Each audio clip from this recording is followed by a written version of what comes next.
Hi అండి. నేను doctor ఖుద్బుద్దీన్ Ali, me I డాక్టర్ని. ఈరోజు ఒక చిన్న హెల్త్ ఇష్యూ గురించి డిస్కస్ చేద్దామని, అప్డేట్ లాంటిది అండ్ అవేర్నెస్ ఇష్యూ లాగా అనమాట.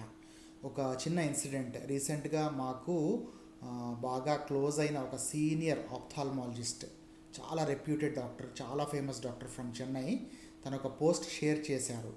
సో తను రెగ్యులర్గా ఒక చెకప్కి వెళ్ళినప్పుడు as part of the regular screening she got detected with, ఇంకా ఎలాంటి స్టేజింగ్ కానీ అది అవ్వలేదు, బట్ ఒక బ్రెస్ట్ లంప్ ఉన్నట్టుగా తను గుర్తించి, she's a very reputed doctor, very well educated అంతా.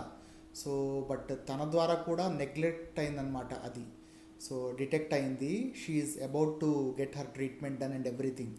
సో ఈ టాపిక్ ఎందుకు చెప్పాను అంటే, మన ఫ్యామిలీలో లేడీస్ అందరూ, మదర్ కావచ్చు, వైఫ్, సిస్టర్, మన ఫ్రెండ్స్లో ఉండే గర్ల్స్ అందరికీ కూడా ఒక చిన్న notice are warning, what ever you can take it, because చాలా ఇంపార్టెంట్ అండి. మన ఫ్యామిలీలో ఎవరైనా ఎఫెక్ట్ అవుతే ఫ్యామిలీ అంతా కూడా డిస్రప్ట్ అవుతుంది తెలియకుండా. ఒక్కళ్ళు సిక్ అయ్యారు అంటే అందరూ కూడా ఇమోషనల్లీ, ఫిజికల్లీ, ఫైనాన్షియల్లీ డ్రైన్ అయిపోతారు, అందరు వర్క్ ఎఫెక్ట్ అవుతుంది.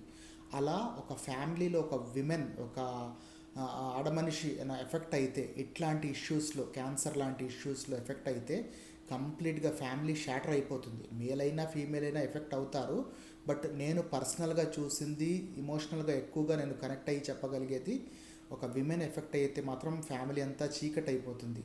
So there are some things మన చేతుల్లో ఉండవు, దాన్ని మనం ఏమీ చేయలేము, బట్ ఏదైతే మనం చేయగలుగుతామో, ముందుగానే డిటెక్ట్ చేయగలుగుతామో ఆ విషయాల్లో ఇదొకటి. So any women family history కనుక మీకు ఉండినట్లయితే, మీ పెద్దవాళ్లలో ఎక్కడైనా లీనియేజ్ ఉన్నట్లయితే, అదర్ రిస్క్ ఫ్యాక్టర్స్ ఉన్నట్టయితే, ఇంకేదైతే, వీళ్ళు మాత్రం మరీ ఎక్కువ జాగ్రత్తగా ఉండాలి. అందరితో పాటు మరీ ముఖ్యంగా చాలా కేర్ఫుల్గా ఉండాలి. Anybody above the age of 40 కంపల్సరీగా, ఈరోజు టాపిక్ కేవలం బ్రెస్ట్ క్యాన్సర్ గురించి కాబట్టి అదొక్కటే చెప్తాను. There are other types of health ailments exclusive for women ఉంటాయి, బట్ ఈరోజు ఇదొక్కటే. సో కంపల్సరీ వెళ్ళి మీ ఫీమేల్ డాక్టర్తో, గైనకాలజిస్ట్తో ఒకసారి మ్యామోగ్రామ్ టెస్ట్ చేయించుకొని, ఏ మాత్రం డౌట్ ఉన్నా కూడా ఫ్రీక్వెంట్గా చేసుకోవాలి. యాన్యువల్లీ ఒక 1 mammogram. Mammogram is nothing but ఒక స్కాన్ ఆఫ్ ద మన బ్రెస్ట్ టిష్యూ అనమాట. ఏ మాత్రం డౌట్ ఉన్నా కూడా సిగ్గుపడకుండా, ఎవరినా అనుకుంటారని కాకుండా, డౌట్ వస్తే మళ్ళీ ఇంట్లో ఏమంటారని కాకుండా, దీన్ని బయట తెలిస్తే ఏమన్నా తప్పుగా అనుకుంటారనో, ఏదేదో ఉంటాయి కదా టాబూస్, సోషల్ హెల్త్ టాబూస్, అవన్నీ పట్టించుకోవద్దు. మీ ఫ్యామిలీ చాలా చాలా చాలా డిపెండ్ అయి ఉంటుంది మీ మీద, కాబట్టి ఎట్టి పరిస్థితుల్లో దీన్ని నెగ్లెక్ట్ చేయకుండా వెళ్ళండి. ఫ్రీక్వెంట్గా బ్రెస్ట్ పాల్పేషన్ ఎగ్జామినేషన్ టెక్నిక్స్ ఉంటాయి, యూట్యూబ్లో మంచి టెక్నిక్స్ వీడియోస్ ఉంటాయి, ఫ్రీక్వెంట్గా చెక్ చేసుకుంటూ ఉండాలి.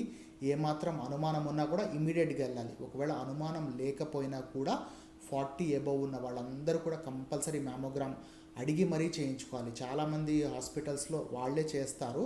ఒకవేళ by any means if it is not included in your examination, you have to request for a proper mammogram. Check చేసుకొని ఏ మాత్రం అనుమానం ఉన్నా కూడా రిపీట్ చేయండి, because the risk is too high అనమాట. స్టేక్స్ ఆర్ టూ హై అంటారు కదా.